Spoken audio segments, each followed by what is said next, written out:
بسم اللہ الرحمن الرحیم۔ تمام دیکھنے اور سننے والوں کو السلام علیکم۔ میں امید کرتا ہوں کہ آپ سب دوست خیریت سے ہوں گے۔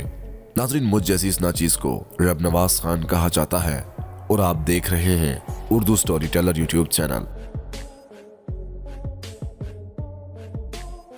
ناظرین، انسان کا خلا میں سفر کرنے کا خواب اتنا ہی قدیم ہے جتنی کہ خود انسانی تہذیب۔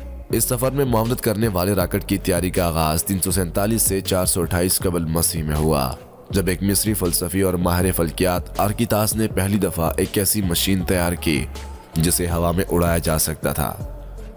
صدیوں کے انسانی ارتقاء کے ساتھ راکٹس کا ارتقاء بھی جاری رہا اور خلا کے سفر کو پہلی دفعہ باقاعدہ ممکنات کے طور پر رابرٹ ایڈ گوارڈر نے پیش کیا۔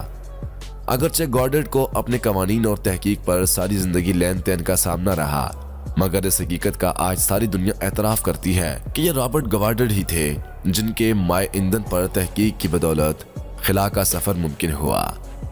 گوارڈر کی وفات کے اگلے 20 برس میں امریکہ اور روس میں راکٹس کی تیاری اور خلائی سفر پر بہت تیزی سے پیش رفت ہوئی۔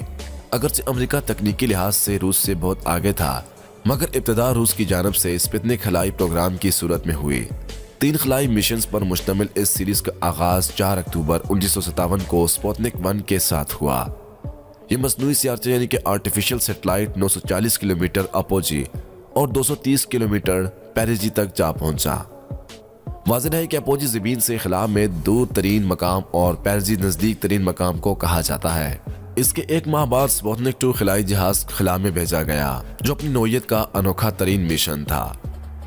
ناظرین، روس اور امریکہ پہلا انسان برادر خلائی مشن خلا میں بھیجنے اور ایک دوسرے سے سبقت لے جانے کے لیے ایڑی چوٹی کا زور لگا رہے تھے، مگر اس دور میں سائنسدان اور فزیشین لا علم تھے کہ خلا میں انسانی صحت پر کیسے مضر اثرات مرتب ہوں گے اور کیا خلاباز کی زندہ واپسی ممکن ہوگی۔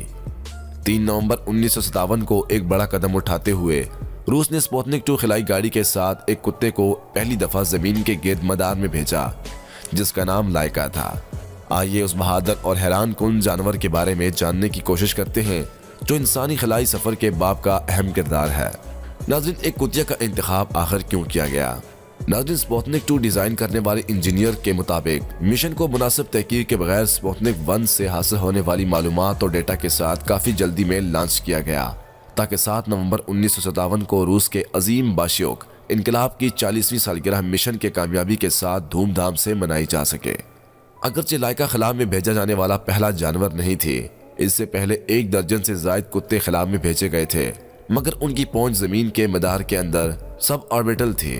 ماہرین حیوانات نے بندر یا بلی کے انتخاب کا بھی مشورہ دیا تھا، مگر روسی سائنسدانوں نے ان پر کتوں کو ترجیح دی۔ ان کا خیال تھا کہ انہیں خلائی سفر کی تربیت بہتر انداز میں دی جا سکتی ہے۔ اس فیصلے کے بعد انجینئرز نے انتہائی تیزی کے ساتھ کام کرتے ہوئے سپوتنک 2 خلائی گاڑی میں زیادہ دباؤ والا ایک خاص خانہ یعنی کہ کمپارٹمنٹ تیار کیا۔ آخر لائکا کتے کا انتخاب کیسے ہوا؟ ناظرین، روسی خلائی ادارے کے ماہرین نے سپوتنک 2 کے لیے پالتو جانوروں کے بجائے سڑکوں پر آوارہ گردی کرتے کتوں کی تلاش شروع کی۔ ان کا خیال تھا کہ یہ جانور زیادہ طاقتور ہوتے ہیں اور سختیوں کو چھیلنے کے عادی ہو چکے ہوتے ہیں۔ اس تلاش میں نر پر مادہ کتوں کو ترجیح دی گئی، کیونکہ یہ نہ صرف جسامت میں چھوٹی ہوتی ہیں بلکہ انہیں بآسانی تربیت دی جا سکتی ہے۔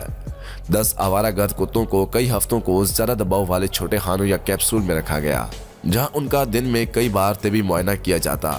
اس کے ساتھ ہی بلند دباؤ اور شور پر ان کتوں کا رد عمل بھی نوٹ کیا جاتا، جس کے لیے ان کا پیٹ اور ٹانگوں کے درمیان حساس آلات نصب کیے گئے تھے۔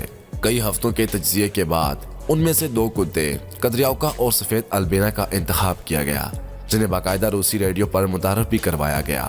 چونکہ روسی زبان میں بھونگنے کو لائکا کہا جاتا ہے، اسی مناسبت سے کدریاو کا نام لائکا رکھ دیا گیا۔ اگرچہ البینا نے لائکا سے زیادہ اچھی کارکردگی کا مظاہرہ کیا تھا، لیکن اس نے کچھ عرصے پہلے ہی بچوں کو جنم دیا تھا، لہٰذا خلائی سائنسدانوں نے 3 سالہ لائکا کا انتخاب کیا۔ لائکا کی تربیت اور لانچ سے پہلے کے مراحل کیا تھے؟ آئیے جانتے ہیں۔ ناظرین، سویڈ ڈاکٹر اس امر سے واقف تھے کہ یہ بے زبان جانور کے لیے ایک خودکش مشن ہے۔ اگر لائکا مدار میں گردش کے دوران زندہ بچ بھی گئی تو واپسی کے سفر میں زمین کی فضا کی حرارت اسے جلا کر خاکسر کر دے گی، مگر رسک لینا مستقبل کی ضرورت تھی۔ لانچ سے 3 دن پہلے لائکا کو ایک تنگ چیمز میں رکھا گیا، جہاں صرف چند انچ کی حرکت ممکن تھی۔ اسے ایک خصوصی تیار کردہ سپیس سوٹ پہنایا گیا جس میں سینسرز نصب تھے۔